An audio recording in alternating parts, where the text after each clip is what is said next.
Okay, so we got another installment today of comic book reviews.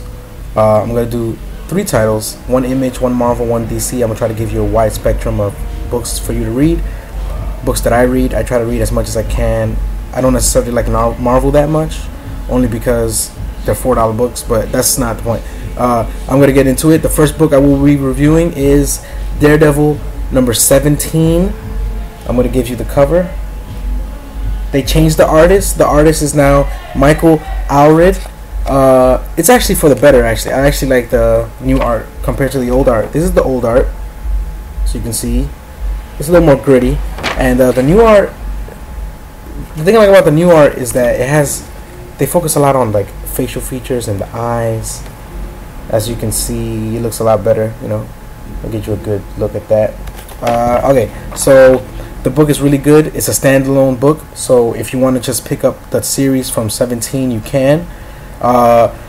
Gives you some background on Foggy, which is Daredevil's partner in, being a lawyer in his office, and it's really good because of the character development, and also because you just grow to love this partnership, this dynamic that these two characters have because they've known each other for so long.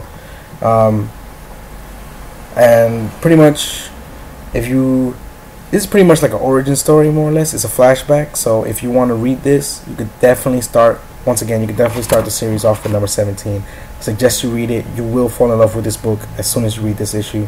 It's actually one of my favorite issues of the entire series, and I've been reading it since the beginning, so pick it up. Okay, so the next book I'm going to show you guys is Wonder Woman number 12. Okay, so Apollo, as you all know, has been trying to take over Olympus for a long time, and you'll see whether or not that happens in this issue. But also, as you may know, if you have been reading it, Zola, the pregnant woman that Wonder Woman's been protecting, is on Olympus with Wonder Woman, and I don't want to spoil any more than that, but it goes down. Things happen.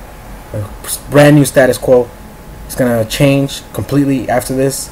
It's a great twist ending, great twist, and the same art. The art's been strong. It's been great.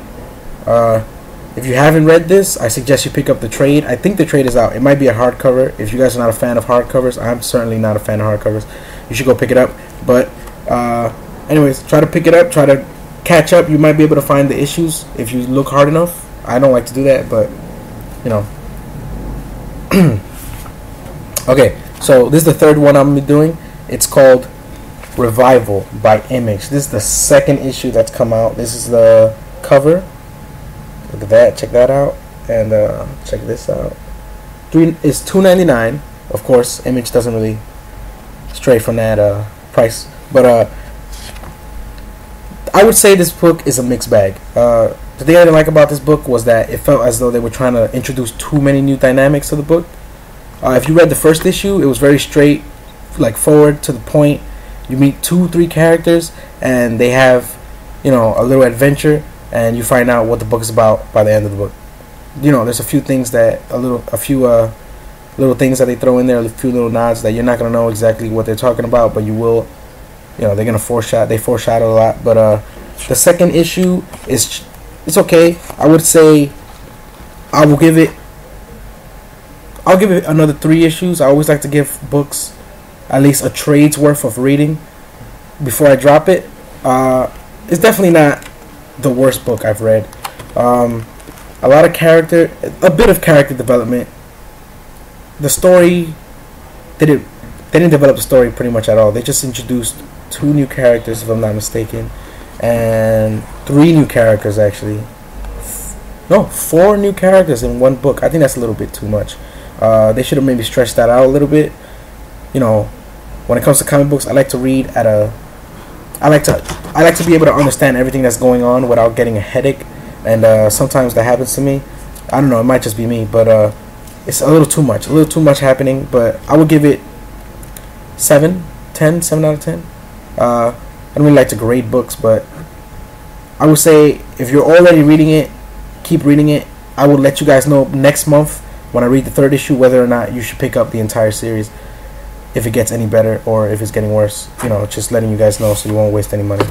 And the last thing I will do is, of course, the pickup trade of the week. And this week I have a treat for you guys.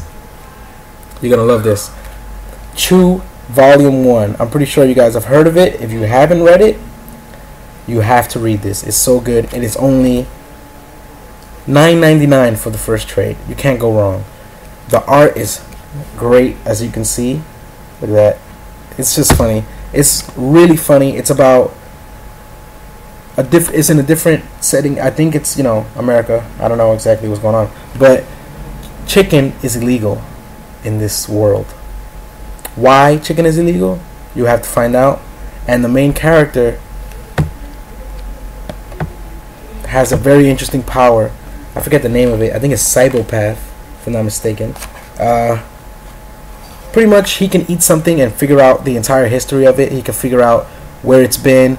If he eats a piece of steak, he'll find out where the cow came from, what it did in his lifetime, who, you know, interacted with this cow, and it gets much deeper than that. It sounds a little funny. It's a little stupid, but it's really good. Also, check out my page. I will be doing these every single week. I will do another one of last week's books coming to you guys no later than tomorrow, more than likely tonight. And hopefully you guys subscribe. I hope you guys are enjoying these. I hope this one's a lot better than the first one. Enjoy and subscribe. Bye.